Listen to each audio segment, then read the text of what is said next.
Assalamualaikum warahmatullahi wabarakatuh. Perkenalkan nama saya Nindya Prastita Amirullah dengan NIM 0302523733. Saya adalah mahasiswi dari program alih jenjang akuntansi di Universitas Al-Azhar Indonesia. Saat ini saya akan menjelaskan tentang materi akuntansi wakaf pada eh, perkuliahan siswa.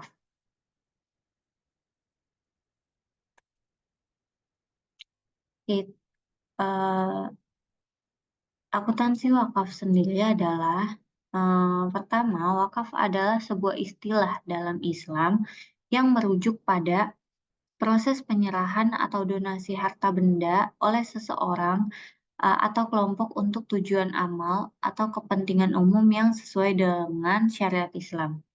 Harta benda yang diwakafkan ini memiliki eh,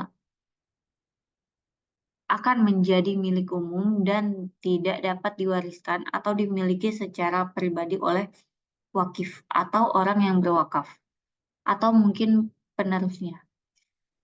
Akuntansi wakaf sendiri adalah proses pencatatan, pelaporan, dan pengelolaan keuangan dari aset wakaf. Dalam akuntansi wakaf, ada beberapa elemen utama yang diperhatikan, yaitu identifikasi aset, wakaf, pencatatan dan pelaporan, pengelolaan aset, dan kepatuhan syariah. Tujuan wakaf adalah untuk memberikan manfaat yang berkelanjutan dan jangka panjang bagi masyarakat, seperti untuk pembangunan masjid di sekitar perumahan warga, sekolah, rumah sakit, atau fasilitas umum lainnya. Konsep wakaf mencerminkan nilai-nilai kehidupan sosial dan berbagi dalam Islam. Ada beberapa jenis atau ya beberapa jenis wakaf. Pertama itu wakaf ahli. Wakaf yang diperuntukkan bagi ahli atau keluarga yang dari wakif. Misalnya untuk membiayai pendidikan atau anggota keluarga tertentu. Kedua, wakaf am. Wakaf yang diperuntukkan untuk kepentingan umum dan masyarakat luas seperti pembangunan masjid, sekolah, rumah sakit, atau fasilitas umum lainnya. Manfaat dari wakaf ini tidak terbatas pada individu tertentu, tetapi untuk kesejahteraan masyarakat secara umum. Yang ketiga itu wakaf khusus. Wakaf yang ditujukan untuk tujuan atau kelompok tertentu yang sudah ditentukan oleh wakif. Misalnya wakaf untuk pendirian yayasan pendidikan atau lembaga sosial tertentu. Keempat ada wakaf mudharabah. Wakaf yang dikelola dengan prinsip mudharabah yaitu kerjasama antara pemilik modal, wakif, dan pengelolanya yaitu mudharib. Keuntungan dari usaha ini digunakan untuk tujuan wakaf, sedangkan kerugian akan ditanggung oleh pemilik modal. Yang kelima ada wakaf musyarakah. Wakaf yang melibatkan kerjasama antara beberapa pihak dalam usaha atau investasinya, dan hasilnya digunakan untuk tujuan wakaf. Semua pihak berbagi keuntungan dan resiko sesuai dengan kesepakatan. Yang keenam ada wakaf uang. Wakaf yang berupa uang tunai. Uang tersebut dapat diinvestasikan atau digunakan untuk tujuan wakaf sesuai dengan ketentuan syariah. Dan hasil dari investasi tersebut digunakan untuk manfaat umum. Yang ketujuh ada wakaf tanah. Wakaf yang berupa tanah atau properti. Tanah ini bisa digunakan untuk berbagai tujuan seperti pembangunan fasilitas umum atau pertanian yang memberikan manfaat bagi masyarakat.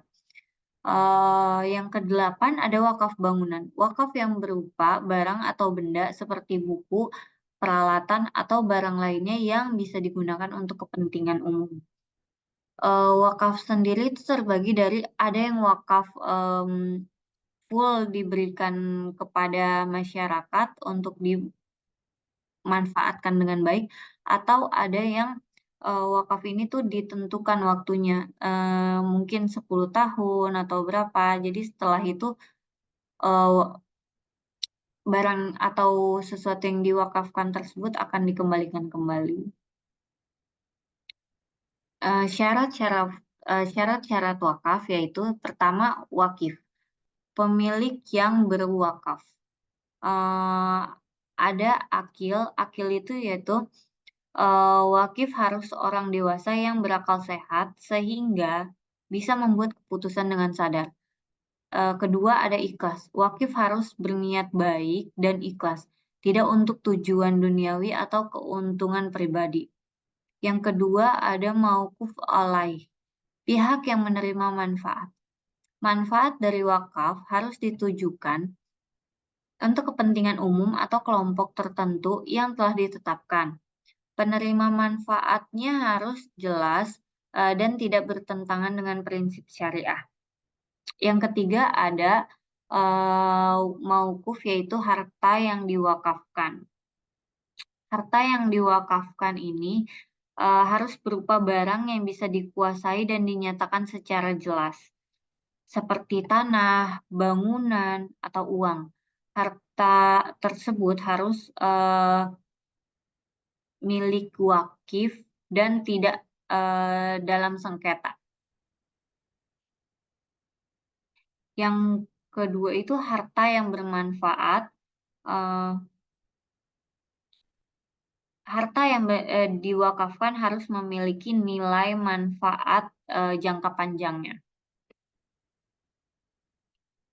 Nomor 4 yaitu tujuan wakaf. Tujuan wakaf harus sesuai dengan prinsip-prinsip syariah dan tidak bertentangan dengan ajaran Islam. Misalnya untuk pembangunan masjid, sekolah, rumah sakit, atau fasilitas umum lainnya. Kelima itu ada pernyataan wakaf. Wakif harus menyatakan dengan jelas dan tegas tentang niatnya untuk berwakaf. Pernyataan ini bisa dilakukan secara lisan atau tertulis dan harus mencakup informasi tentang harta yang diwakafkan. Yang keenam itu kepemilikan harta yang sah. Wakif harus, mmm, merupakan, pemilik sah dari harta tersebut yang akan diwakafkan. Harta tersebut harus bebas dari hak atau kewajiban yang dapat menghalangi pelaksanaan wakafnya. Berikutnya ada akuntansi wakaf, dari PSAK 112. Penerapan akuntansi wakaf sesuai dengan pernyataan standar akuntansi keuangan di Indonesia melibatkan beberapa langkah dan prinsip untuk memastikan transparansi dan kepatuhan dalam pelaporan keuangan wakaf. Yang pertama ada pengakuan wakaf. Penerimaan wakaf, yaitu wakaf diakui pada saat, wakif secara sah menyatakan niatnya dan harta wakaf diterima, pihak pengelola. Pengakuan ini termasuk dalam pencatatan akuntansi sebagai aset wakaf. Yang kedua ada pengukuran dan pencatatan wakafnya, yaitu penilaian aset. Aset wakaf harus dinilai pada nilai wajarnya pada saat diterima. Penilaian ini penting untuk memastikan pencatatan yang akurat dalam laporan keuangan. Kedua, pencatatan aset. Setelah penilaian, aset wakaf dicatat dalam buku akuntansi dengan nilai yang telah ditetapkan. Ini mencakup aset tetap, aset lancar, dan produktif yang diwakafkan. Pengelolaan dan penggunaan.